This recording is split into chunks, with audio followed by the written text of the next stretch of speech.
കാലവർഷം ഇത്തവണ നേരത്തെ എത്തിയേക്കും. ഈ മാസം 19ഓടെ കാലവർഷം ആൻഡമാനിൽ എത്തിച്ചേരാൻ സാധ്യതയുണ്ടെന്ന് കാലാവസ്ഥാ കേന്ദ്രം അറിയിച്ചു.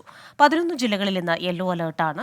കള്ളക്കടൽ പ്രതിഭാസത്തിന്റെ ഭാഗമായി കേരള തീരത്ത് ഇന്ന് ഉയർന്ന തിരമാലയ്ക്കും കടലാക്രമണത്തിനും സാധ്യതയുള്ളതിനാൽ ജാഗ്രതാ നിർദ്ദേശം നൽകി. വിവരങ്ങളുമായി തിരുവനന്തപുരത്ത് നിന്ന് ഹരികൃഷ്ണനാണ് ചേരുന്നത്.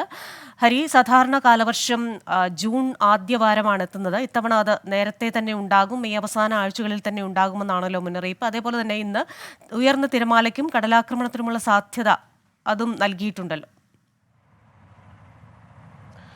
ക്രിസ്റ്റിന, ഈ കൊടും ചൂടിന് ആശ്വാസമായി വേനൽമഴ എത്തിയെന്ന് വേണം പറയാൻ. അതായത് കഴിഞ്ഞ കുറേ നാളുകളായി ഈ കാലാവസ്ഥാ റിപ്പോർട്ടുകൾ, കാലാവസ്ഥാ വകുപ്പിന്റെ പ്രവചനം എന്ന് പറയുന്നത് കൊടും ചൂടാണ് സംസ്ഥാനത്ത് എന്നുള്ളതാണ്. പക്ഷേ കഴിഞ്ഞ കുറേ 2 ദിവസങ്ങളിലായി മഴ ആശ്വാസമായി വേനൽമഴ എത്തിയിരിക്കുന്നു എന്ന് വേണം പറയാൻ. ഉച്ചയ്ക്ക് കാലാവസ്ഥാ പ്രവചനം ഈ 9 ജില്ലകളിലാണ് ഇന്ന് യെല്ലോ അലർട്ട് പ്രഖ്യാപിച്ചിരുന്നത്. അത് വൈകിട്ട് ആയപ്പോഴത്തേക്കും കൂടുതൽ ജില്ലകളിലേക്ക് ഈ അലർട്ട് മാറിയിട്ടുണ്ട് എന്നുള്ളതാണ്. അതായത് ഈ കാസർഗോഡ്, കണ്ണൂർ, കോട്ടയം ഒഴികെയുള്ള എല്ലാ ജില്ലകളിലും യെല്ലോ അലർട്ട് പ്രഖ്യാപിച്ചിട്ടുണ്ട് എന്നുള്ളതാണ്. സംസ്ഥാനത്തെ 11 ജില്ലകളിലാണ് യെല്ലോ അലർട്ട് പ്രഖ്യാപിച്ചിട്ടുള്ളത് എന്നുള്ളതാണ്.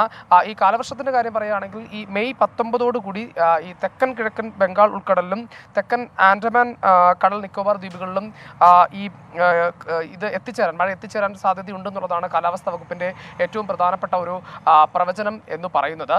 അപ്പോൾ അടുത്ത ദിവസങ്ങളിലൊക്കെയും ഈ ജില്ലകളിൽ മഴ ഉണ്ടാകുമെന്ന് തന്നെയാണ് ഏറ്റവും പ്രധാനപ്പെട്ട കാര്യം. ഈ മഴയിൽ കഴിഞ്ഞ ദിവസങ്ങളിലൊക്കെ ഉണ്ടായ മഴയിൽ ചെറിയ ചെറിയ നാശനഷ്ടങ്ങളൊക്കെയും ഉണ്ടായിട്ടുണ്ട്. ഈ തിരുവനന്തപുരം ജില്ലയുടെ ചില ഭാഗങ്ങളിലൊക്കെ അത്തരത്തിൽ നാശനഷ്ടങ്ങളൊക്കെ ഈ നെയ്യാറ്റിൻകരയിലൊക്കെ റിപ്പോർട്ട് ചെയ്തിട്ടുണ്ട്. ഈ അടൂരിലും ഇന്നത്തെ മഴയിൽ ചെറിയ നാശനഷ്ടങ്ങൾ സംഭവിച്ചിട്ടുണ്ട്. അതായത് ഒരു മരമൊടിഞ്ഞ് വീഴുകയും അത്തരത്തിൽ ഏറെ നേരം ഗതാഗതം തടസ്സപ്പെടുകയും ചെയ്തു. അതൊഴിച്ചു നിർത്തിയാൽ മറ്റ് നാശനഷ്ടങ്ങളൊന്നും ഇതിൽ റിപ്പോർട്ട് ചെയ്തിട്ടില്ല. പക്ഷേ കാലാവസ്ഥാ വകുപ്പ് പറയുന്ന ഏറ്റവും പ്രധാനപ്പെട്ട ഒരു കാര്യം, പൊതുജനങ്ങൾ ഇതിൽ ജാഗ്രത പാലിക്കണം. കാരണം ഈ മഴയെന്ന് പറയുന്നത് ഇടിമിന്നലോട് കൂടിയ മഴയാണ്.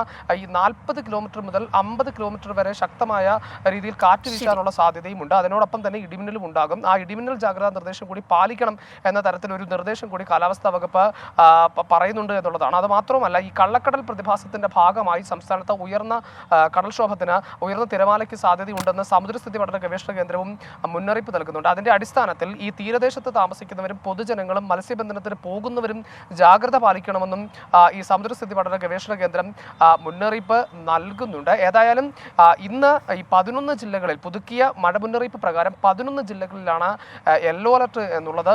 ഏറ്റവും പ്രധാനപ്പെട്ട ഒരു കാര്യമാണ്. അത് അടുത്ത ദിവസങ്ങളിലൊക്കെയും ഈ ഉച്ച കഴിഞ്ഞ ഇടിമിന്നലോട് കൂടിയ മഴയ്ക്കുള്ള സാധ്യതയും കാലാവസ്ഥാ വകുപ്പ് പ്രവചിക്കുന്നുണ്ട്. ക്രിസ്റ്റീന, ഏറ്റവും പുതിയ കാലാവസ്ഥാ മുന്നറിയിപ്പുകൾ പ്രേക്ഷകരിലേക്ക് എത്തിക്കുകയായിരുന്നു തിരുവനന്തപുരത്ത് നിന്ന് ഹരികൃഷ്ണൻ.